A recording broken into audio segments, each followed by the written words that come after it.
एक बहुत बड़ा मुद्दा है हबा कदल एरिया का। हबा कदल का ही नहीं है, बहुत एरियाज का है लैंड माफिया। लेकिन लैंड माफिया किसने किया, कैसे किया, इसकी इन्वॉल्वमेंट किसकी थी? डीसी श्रीनगर 2008 से लेकर 2018 तक समझिए, 2008 से 14 तक ज्यादा पे ऑनरेबल एमएलए हबा कदल जो कश्मीरी पंडित का मकान दिखा, ये मेरे पास पूरा डाटा है, मैं आपको ये प्रोवाइड करता हूं। जो कश्मीरी पंडित के मकान दिखे, जिसने उसके अपने लोग दो तीन या चार लोग जो उनके साथ मोस्टली रहते थे, वो 4 लोगों के माध्यम से ये देखे ये 20 मकानों को इन्होंने उठाने का काम कर दिया। रोड वाइडनिंग, अच्छी बात है, रोड वाइडनिंग होनी चाहिए। ये देखिए 20 मकानों की डिटेल्स है, रोड वाइडनिंग होनी चाहिए। रोड वाइडनिंग के लिए हम सब लोग साथ में हैं, समर्थन करेंगे, सपोर्ट करेंगे। बहुत ऐसे कश्मीरी पंडित है, जब उनको बोला कि रोड वाइडनिंग आपके मकान की है, तो उन्होंने बोला हमें रिलीफ भी नहीं चाहिए, हमें पैसा नहीं चाहिए, चीफ मिनिस्टर फंड में डालो, हमारी तकदीर है कि अगर हमारा घर लोगों के सड़क के काम आ जाए। लेकिन अनफॉर्चुनेटली क्या हुआ, उस रोड वाइडनिंग की जगह दुकान बनाए गए, कॉम्प्लेक्सेस बनाए गए। अगर आप रोड वाइडनिंग के नाम पर पेपर में यहां पर देख रहे हो, आप लिख रहे हो कि रोड वाइडनिंग के नाम पर हम लोग मकान को तोड़ रहे हैं, अच्छी बात है। वो अगर 50 मकान है, 50 में 1 मकान या 10 मकान, उस वक्त तो पंडितों के ज्यादा मकान थे। अगर एक मोहल्ले में 20 मकान है, 20 में हमारे मेजॉरिटी कम्युनिटी के भी 4 मकान है, अगर वो 16 मकान है तो वो 16 रोड वाइडनिंग में आएंगे। अगर तो वो 4 क्यों नहीं उठेंगे, वो भी फिर आएंगे। वो सीधी चोरी डकैती वाला मसला था। मैं चाहता हूं, मैं ईडी से मैं आज तक कभी बोला नहीं, मैं एनआईए और ईडी से रिक्वेस्ट करना चाहता हूं कि इसमें घुस जाए। आप जो एनआईए रेड्स कर रहे हैं, यहां 10 जगह एनआईए रेड इसमें करने की जरूरत, क्योंकि इन सब मकानों की वजह से पूरे कश्मीर का 1 करोड़ मुसलमान बदनाम हो चुका है पूरे हिंदुस्तान में। पूरा कश्मीरी पंडित पूरे देश दुनिया में चिल्ला रहा है कि हमारा मकान मुसलमान ने खाया। ये किसी मुसलमान ने नहीं खाया, ये इन लोगों ने खाया with the support of bureaucratic setup. DC was involved, जो बाद में डीकाम भी बने, एडवाइजर भी बने, he is involved, directly involved. उन्होंने कमेटी बनाई, चेयरमैन, को चेयरमैन, एमएलए, को चेयरमैन और डीसी चेयरमैन। उसके बाद में हाई लेवल कमेटी बनी। अरे भाई, किस बात की हाई लेवल कमेटी? आपका घर है, आप अपने घर में नहीं जा रहे हो, आप 100 साल मत जाओ। मेरी कौन सी कैपेसिटी है, मेरी कौन सी अथॉरिटी है, मैं आपके घर को तोड़ के बोलूंगा कि मैं कम्प्लेक्स बनाऊंगा, बिजनेस कम्प्लेक्स? ये किसी के बाप की जागीर थोड़ी ना है।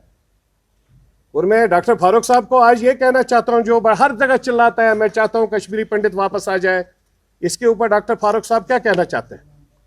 जो उसकी मैडम शमीमा जी ने ये सब कांड किया है, being an honourable MLA of that place. यही अकेला नहीं है, इसके साथ में ये 20 मकानों के बाद में उसने 3 स्कूल तोड़े हैं, और वहां पर गणपतिहार में स्कूल तोड़ा है। स्कूल तोड़ने के बाद उसको बना दिया म्यूजियम। अरे बच्चों को पढ़ने के लिए आप स्कूल दे दोगे या म्यूजियम दोगे? और उस म्यूजियम को आजकल कम्युनिटी हॉल बनाया गया है। 4 करोड़ 3 करोड़ रुपए उसमें लगे हैं। किसका पैसा है भाई? या आपका पैसा है, टैक्स पेयर का पैसा है, गरीब आदमी का पैसा है, जो जीएसटी के माध्यम से या दूसरे माध्यम से पैसा देता है। एक एमएलए की कहां से इतनी कैपेसिटी या औकात होगी? कम्युनिटी हॉल बनाना अच्छी बात है, हम मना नहीं कर रहे हैं, डेवलपमेंट करना अच्छी बात है, बट डेवलपमेंट के लिए अगर आप पीछे बावड़ियम में जितने लोगों ने वहां कब्जा किया, आप वहां पर बना देते ना। जिसको लोगों ने मिट्टी डालकर अपना वहां पर दुकानें बनाई है, बड़े बड़े कॉम्प्लेक्सेस बनाए, उसको जो गवर्नमेंट की लैंड है उस पर बनाइए आप। चाहे वो पंडित हो, मुस्लिम हो, जो कोई हो, आप कैसे किसी के मकान पर, किसके जमीन पर कब्जा करके बोलोगे कि उसका उठा के दुकान बनाए, 8-8, 10-10 लाख, 20-20 लाख में बेचे? और हाइट ये है कि ब्यूरोक्रेटिक सेटअप साथ में है। डीसी, एडीसी, सब लोग उस वक्त के जितने भी ऑफिसर्स थे, वो सब हाई लेवल मीटिंग बुलाते हैं। किस बात की हाई लेवल मीटिंग? आप किसी के भी पास, मेरा घर है यहाँ पर, हाई लेवल मीटिंग बाहर से अंदर आ जाएगी, हमें जी इस घर में बनाना है कॉम्प्लेक्स। ऐसे थोड़ी होता है भाई, यहाँ तो कंसेंट होती है और क्लियरली लिखा जाता है, ओपनली लिखा जाता है कि भाई इसमें कंसेंट इसलिए नहीं है क्योंकि ये लोग हमें मिल नहीं रहे। बेउचू हाइट क्या छू ऑक्शन वन करना है। ये देखिए ना, ऑक्शन किया जाता है, आपके मकान को ऑक्शन किया जाता है। ऑक्शन में कोई भी खड़ा होता है। आप सबको पता है यहां पर जो पुराने मकान थे 100 साल 50 साल, उनकी लकड़ी कितनी कॉस्टली थी, वो कहां गई, कौन लेके गया? उसमें 4 आदमी है इसी ऑनरेबल एमएलए के। मैं चाहता हूं उनके अगेंस्ट भी प्रॉपर रेड्स होनी चाहिए। अगर उनका 20-20, 30-30 लाख रुपए बैंक का लोन था, आज कहां से उनके पास करोड़ों की संपत्ति बनी है? डेवलप होना अच्छी बात है, आप क्यों नहीं डेवलप हो रहे हैं, हम लोग क्यों नहीं, और कोई क्यों नहीं डेवलप हो रहा है? एक पॉलिटिकल आदमी के साथ जो टच में रहता है, किसी एमएलए एमपी के साथ में, वही अकेला डेवलप हो जाएगा तो विकास हो गया क्या? अरे विकास तो आम आदमी के घर में होना चाहिए ना, गरीब आदमी के घर में होना चाहिए। और दूसरी बात है, विकास आप मेहनत से करो। आप सब भाई लोग हैं हमारे, आप मेहनत करते हैं, वंदस में, ठंड में, बारिश में, धूप में आप उठ के पहुंच जाते हैं। This is the hard work which you people are doing with sincerity, honesty and dedication. Why don't they do the same thing? चोरी डकैती क्यों? और हाइट है, आप देखिए गुंडागर्दी। Deputy secretary government of India, ministry of home affairs को चिट्ठी लिख रही है, लिखा जा रहा है। डीसी उस वक्त के डैश डैश साहब, एडवाइजर, एक्स एडवाइजर साहब, ये चिट्ठी लिख रहे हैं और चिट्ठी में झूठ लिख रहे हैं कि ये जो मकान हमारे हैं, क्योंकि बटते भैया बट भी तो सार नहीं जान, वो होम मिनिस्ट्री, प्राइम मिनिस्ट्री, सब कुछ वहां से जब लेटर आई, इन्होंने इसे जवाब दिया कि हम रोड वाइडनिंग के लिए हम लोग ले रहे हैं। और रोड वाइडनिंग में, ये मैं डिटेल दे रहा हूं, उसमें कितने मकान रोड वाइडनिंग में, वो देखे। हबकदल में जो रोड वाइडनिंग है वो लेफ्ट साइड हो रहा है और ये मकान राइट साइड के हैं। अगर रोड वाइडनिंग इस साइड उस साइड हो रहा है तो राइट साइड वाले मकान को क्या है? ऑलरेडी एक मकान राकेश ठुसू का है, जो आजकल बेचारा घूम रहा है पिलर टू पोस्ट अभी भी चिंकरा मोला में। मैं कोर्ट नहीं करूंगा उस वक्त किसकी बदौलत वो रुक गया, अदरवाइज जब उसने कोर्ट से सिटे लाया, वो सिटे लेकर जब उसके सामने खड़ा हो गया, वहां मैडम आ गई, अच्छन मानान ये तिछन इस मानान 375 ऐसी अच्छन मानान ये नेरुन सिटे विटे नहीं चलेगा। फिर एक बुजुर्ग था, वो सामने आया, उसने बोला कि आप लोग इसको रोकोगे या मैं अपने हिसाब से रोकूंगा, तब ये रोका गया। तो ऐसे ऐसे कैसे होगा? आप एक गरीब आदमी के घर में रेड करोगे, एक इन्फ्लुएंशियल जिन्होंने करोड़ों पैसे रुपया कमाया, ये संपत्ति कमाई इसके नाम से, स्टॉपेज आ रहा है, गवर्नमेंट एक दूसरे को लिख रही है ये स्टॉप करो। उसके बावजूद आप सब लोग जाइए चिंकरा मोले में, आप देखिए उसके चारों साइड से पिलर बने थे, वो मैंने फिर रुकवाया। किसके बदौलत रुकवाया? गवर्नमेंट के बदौलत नहीं रुकवाया, उस वक्त के गवर्नमेंट के बदौलत। उसके साथ में जंदार मोला में एक और है मकान, वीना बख्शी का, वो बेचारी भी हर जगह चिल्लाती थी, उसमें भी एक डायरेक्टर एजुकेशन के उस वक्त के जो इन्वॉल्वड थे। इनका मकान 8-9 मरले का मकान जंदार मोला के बाहर में, इसको तोड़ा गया। इसको तोड़ने के बाद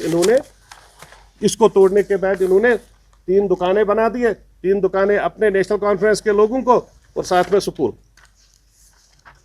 यार आप स्कूल बनाइए, अच्छी बात है, लेकिन आप इंडिविजुअल किसी की प्रॉपर्टी को तोड़ के स्कूल बनाएंगे? जहां स्कूल था वहां स्कूल तोड़ के म्यूजियम बनाएंगे, जहां मकान है उसको तोड़ के किसी का भी कम्युनिटी हॉल बनाएंगे, उसके बाद वो पैसे कमाएंगे। 20 लाख रुपए में कम्युनिटी हॉल बनता है, आप 1.5 करोड़ रुपए आपने पैसा निकाला और आपको कोई हिसाब ही नहीं मांगना चाहिए। क्यों नहीं मांगेंगे भाई साहब? वो पैसा तो कश्मीर का पैसा है। मैं चाहता हूं गवर्नमेंट से, आपने ईडी और बहुत जगह रेड सो रहे हैं, इन जगहों पर ईडी की रेड होनी चाहिए। इस जगह पर ईडी की रेड की जरूरत है। बेवछुता हाइट, ये राइटिंग में दे रखा है, एक पेज था मेरे पास यहाँ, मैं दिखाऊंगा। वही लेटर 2012-14 में आई है उसी मकान को रोड वाइडनिंग के लिए। और आज जब उस बेचारे ने 3 दे दिया उसको, जब 3 दे दिया तो असिस्टेंट एग्जीक्यूटिव इंजीनियर के वहां से लेटर आ रही है और उसमें लिखा जा रहा है, I will provide that letter, that is somewhere here, मैं भी दे दूंगा आपको। उसमें लिखा जा रहा है प्रॉपरली, असिस्टेंट एग्जीक्यूटिव इंजीनियर लिख रहा है उसको, आपने 3 कैसे दिया? आप ये खुद उठाएंगे, एसएमसी के थ्रू उठवाऊं? एसएमसी को भी फोन किया जाता है। Then I spoke to SMC people, इसमें यह मसला है, ऑनरेबल कोर्ट ने भी किया है, उस वक्त के किसी बुजुर्ग ने भी इसको उस वक्त रुकवा दिया था। This property belongs to these people, when they are not interested to make sale of that property, अगर वो अपने उस मकान को आज बनाना चाहते हैं, चाहे वो 5 मरले हैं, 6 मरले हैं, 4 मरले हैं, अगर वो उसको बनाना चाहते हैं, आप किस कैपेसिटी में बोल रहे हैं भाई इसमें हम लोग शॉपिंग कॉम्प्लेक्स बनाएंगे? क्यों किसी की प्रॉपर्टी पर बनाएंगे? फिर मैंने एग्जीक्यूटिव इंजीनियर को ये दिखाया, ये वाली लेटर दिखाई, मैंने कहा भाई ये जो चिट्ठी है, ये चिट्ठी में आपको क्लियरली आप मेंशन करो, आई विल प्रोवाइड यू पेपर्स, मैं आपको सब पेपर दे दूंगा, जिसमें आपने क्लियरली मेंशन किया है कि ये शॉपिंग कॉम्प्लेक्स उस वक्त कहा कि रोड वाइडनिंग में जाएगा। आज शुद्धाई हुई पत्सु बनाने में साक्षी बनाऊं शॉपिंग कॉम्प्लेक्स।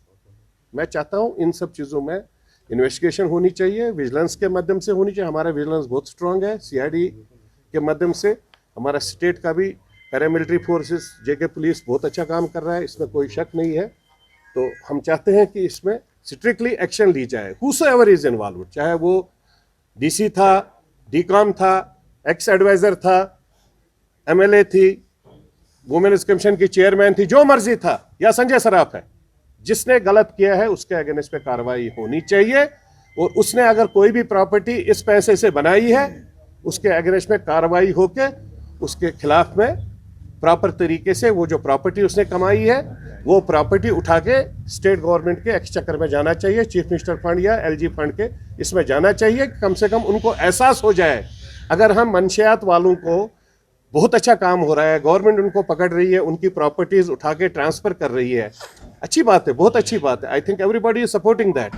तो सेम वे में जिसने इस टाइप का करप्शन किया है उनकी प्रॉपर्टी भी आप इसमें डाल के, बहुत केसेस है पुलिस अफसरों के, पुलिस वालों के, जो बेचारे 24/7, हकीकत में हम सब लोग जो भी जम्मू कश्मीर में या इन पर्टिकुलर कश्मीर वैली में हम सब लोग घूम रहे हैं, तो ये सब इन सब भाइयों को सल्यूट हम करते हैं कि ये 24/7 हम लोग दीपावली मनाते हैं, हम लोग शिवरात्रि मनाते हैं, हम लोग ईद मनाते हैं, अपने फेस्टिवल मनाते हैं, बेचारे खड़े रहते हैं अपने घर परिवार बच्चों फैमिलियों को पता नहीं कब मिलते हैं, किस टाइम मिलते हैं। हम इनको दिल की गहराइयों से उसके लिए बहुत बहुत धन्यवाद करते हैं। और नए डीजी साहब से गुजारिश करना चाहते हैं, जितने भी इनके जीपी फंड के केसेस है या छोटे मोटे इश्यूज़ हैं वो जल्द से जल्द सॉर्ट आउट किए जाए, जिससे इनको लगे कि ये कुछ अलग है बाकी सब डिपार्टमेंटों से।